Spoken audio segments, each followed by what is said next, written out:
The first of the major subjects that comes up in the curriculum is ectopic pregnancy. So let's talk about that for a minute.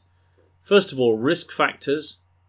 Well, anything that damages the tubes and stops the passage of the egg down the tube smoothly can cause an ectopic pregnancy. So previous pelvic inflammatory disease, intrauterine contraceptive devices can, and any tubal surgery.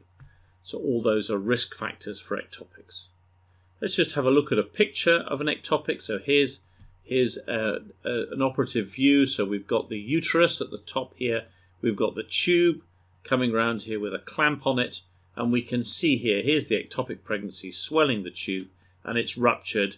And obviously all the blood has been evacuated from within the peritoneum. But there's the ruptured ectopic pregnancy. So that's what one looks like. How does somebody with an ectopic pregnancy present? And again, these things could come up as parts of a question.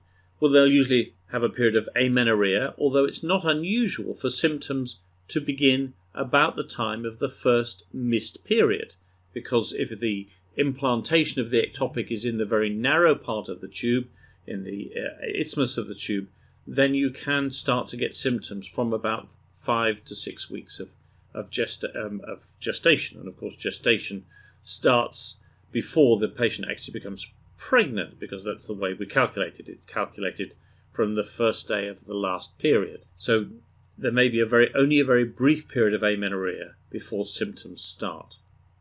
Presentation is commonly with abdominal pain generated by blood within the abdomen irritating the peritoneum. And there's often vaginal bleeding, though in ectopics usually the bleeding follows the pain, as distinct from in a miscarriage where it usually precedes the pain.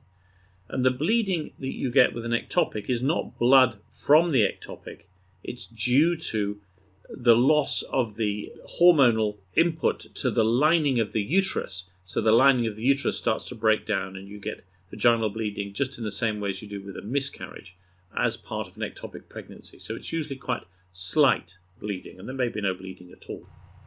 Shoulder tip pain, of course, is referred pain from the bottom of the diaphragm, and it's carried up usually towards C4, to the tip of the shoulder. Patient who's bled very heavily may present with collapse and unconsciousness and shock, or they may present with an episode of syncope from which they've recovered again. So syncope in a young female, you always need to think about an ectopic pregnancy. So those are different presentations. When it comes to examination in a patient with ectopic pregnancy, of course we examine the abdomen, but it's generally recommended that we don't do a vaginal examination, because that may disturb a clot over the ectopic and cause greater bleeding and may hasten a rapid deterioration of the patient.